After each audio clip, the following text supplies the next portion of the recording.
तुम्हें कितनी बार बताया है, मेरे तैयार होने से पहले मेरा नाश्ता तैयार हो जाना चाहिए। शादी के 25 सालों बाद भी मुझे क्यों बार बार एक ही बात बतानी पड़ती है? सुमन, तुम्हें क्या है?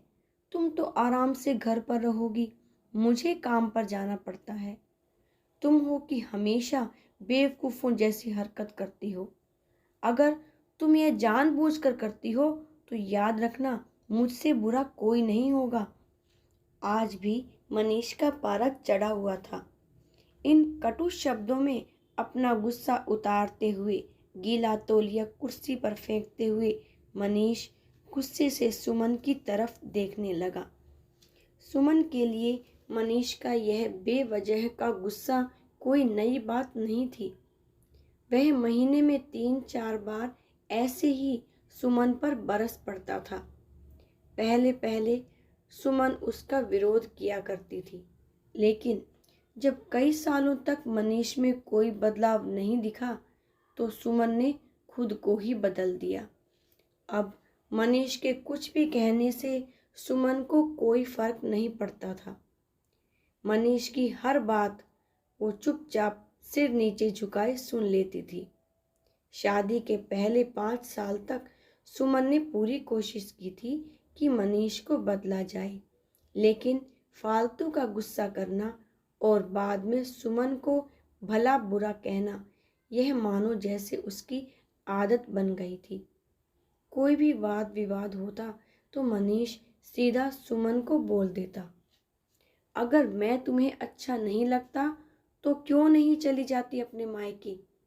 क्यों रहती हो मेरे साथ? इतना सब कुछ होने के बावजूद सुमन मनीष के साथ रहती थी, क्योंकि उसे अपनी बेटी की फिक्र थी।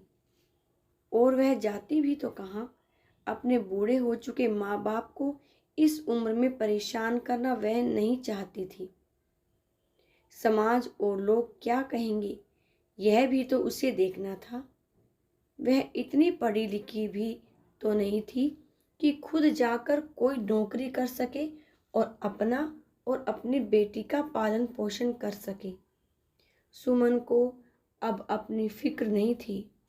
उसको फिक्र थी तो बस अपनी शादी लायक हो रही बेटी की। सुमन नहीं चाहती थी कि पति पत्नी के झगड़े की वजह से काव्या डिस्टर्ब हो। काव्या की पढ़ाई पूरी हो चुकी थी। उसके लिए अब शादी के रिश्ते आने लगे थे। कई रिश्तों को काव्या ठुकरा चुकी थी। 2-3 महीने बाद एक अच्छा रिश्ता आया। रिश्तेदारों और पहचान के लोगों ने भी लड़के के बहुत गुणगान किए थे। मनीष एक शाम अपनी बेटी के पास बैठकर उसे बताने लगा, काव्या बहुत अच्छा लड़का है, पढ़ा लिखा है, बड़ा घर है, बहुत अच्छी नौकरी है। ऐसे रिश्ते बार बार नहीं आते बेटा, इस बार मना मत करना। काव्या अपने पिता से ज़्यादा बात नहीं करती थी। शायद डरती थी या शायद नफरत करती थी, लेकिन आज वो अपनी पूरी हिम्मत इकट्ठा कर बोली, मुझे अभी शादी नहीं करनी है पापा। मैं नौकरी करना चाहती हूँ, खुद अपने पैरों पर खड़ी होना चाहती हूँ। हाँ, तो उसमें क्या बड़ी बात है? मैंने लड़के से बात की है, वह तुम्हें किसी बात के लिए नहीं रोकेगा। तुम शादी के बाद भी नौकरी कर सकती हो, वह तुम्हें नौकरी के लिए परमिशन दे देगा।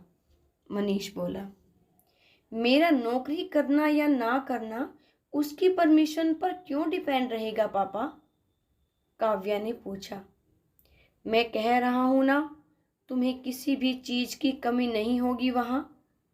ऐसे रिश्ते बार बार नहीं आते, इसे ठुकरा मत, बहुत खुश रहोगी तुम वहां। मनीष ने कहा। पापा, क्या मैं उतनी ही खुश रहूंगी जितनी मम्मी इस घर में खुश है? काव्या ने तंज कसते हुए कहा। आज तुम्हारी जबान कुछ ज्यादा नहीं चल रही? मनीष गुस्से से आंखें बड़ी करते हुए बोला। पापा, मुझे शादी ही नहीं करनी है, क्योंकि शादी के बाद अगर वह लड़का आपके जैसा निकला तो मैं क्या करूँगी। मुझे आपके जैसा जीवन साथी नहीं चाहिए जो बिना बात के मुझ पर हमेशा चिल्लाए। मुझे कुछ भी अपनी पसंद का लेना हो तो 10 बार सोचना पड़े, कहीं वह नाराज ना हो जाए। मेरी तबीयत कैसी भी हो उसे परवाह ना हो। रोटी थोड़ी सी मोटी बन जाए तो घर सर पर उठा ले। उसकी चेकबुक ना मिले तो भी मेरा ही दोष निकाले और हर छोटी मोटी बात पर मुझे मायके जाने के लिए कहे। काव्या ने अपना दिल खाली करते हुए पापा से सब कह दिया। मनीष का गुस्सा 7वें आसमान पर था, लेकिन उसके मुंह से एक भी शब्द नहीं फूट रहा था। वो काव्या की बातें सुन रहा था। काव्या उतना ही बोलकर चुप नहीं हुई। आज पहली बार वह अपने पापा के सामने इतना कुछ बोल रही थी। पापा, आपने माँ के साथ हमेशा गलत व्यवहार किया है। आप अपने ऑफिस का गुस्सा बिना सोचे समझे माँ पर उतार देते हैं। कभी इस बात की परवाह भी नहीं करते कि उन्हें कैसा लगता होगा। आपकी बातें सुन सुन माँ ने अपना स्वाभिमान खो दिया। मनीष आज पहली बार अपने किए बर्तावों को महसूस कर पा रहा था। वो इतना ही बोल पाया, जो तुम्हारा मन है वो करो, मैं तो इतना बुरा हूं ना। काव्या ने मनीष का हाथ पकड़ा और बोली, पापा, मुझे सिर्फ एक सवाल का जवाब दे दो। क्या आप चाहेंगे कि मेरा पति आपके जैसा हो? अगर आपका जवाब हाँ है तो कर दीजिए मेरा रिश्ता आज ही, और ना है तो मुझे आत्मनिर्भर बनने दीजिए। मनीष कुछ भी ना बोल पाया और वहां से चुपचाप बाहर चला गया। आज उसे सुमन के सामने जाने में शर्म आ रही थी। चलते चलते उसकी आंखों से आंसू बह रहे थे। मनीष ने आज से अपने आप को बदलने का निश्चय किया। अगले दिन से सुमन ने अपने पति में काफ़ी बदलाव देखा। वह सोचने लगी कि जो हिम्मत काव्या ने दिखाई है, वह हिम्मत अगर मैं पहले ही दिखा देती तो शायद आज परिस्थिति कुछ और होती। अब काव्या पढ़ लिख कर अच्छी नौकरी करने लगी थी और 3 साल बाद उसके लिए एक अच्छा रिश्ता आया। और उसकी विदाई पर मनीष बोला, बेटा, तू हमेशा खुश रहेगी क्योंकि तेरा पति तेरे बाप जैसा नहीं है। मनीष की यह बात सुनकर सुमन और काव्या की आंखों से आंसू बहने लगे।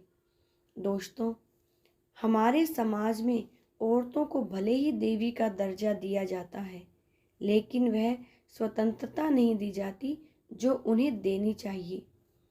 उन्हें बचपन से ही बताया जाता है कि वह पराया धन है। स्कूल से आने में देर हो जाए तो पिटाई मिलती है।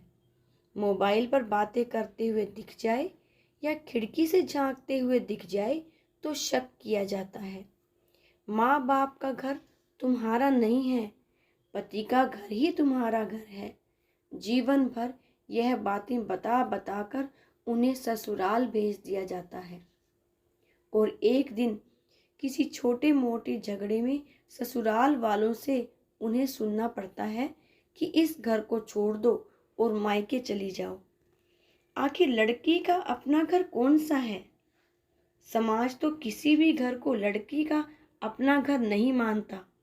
दूसरी तरफ लड़की ससुराल और मायका दोनों को अपना घर मानकर प्यार बांटती है। इसलिए समाज को अपना नजरिया बदलना चाहिए। बेटी बेटी होती है और बहू भी बेटी होती है। तो दोस्तों, आपको मेरी ये कहानी कैसी लगी मुझे कमेंट सेक्शन में ज़रूर बताइएगा, और अगर अच्छी लगी हो तो इसे लाइक भी कीजिएगा। आप मेरे चैनल को ज़रूर से विजिट कीजिएगा और जो कहानी आपको सबसे बेस्ट लगे उसके कमेंट सेक्शन में बेस्ट ज़रूर लिखिएगा। आखिर तक मुझे सुनने के लिए आपका बहुत बहुत धन्यवाद।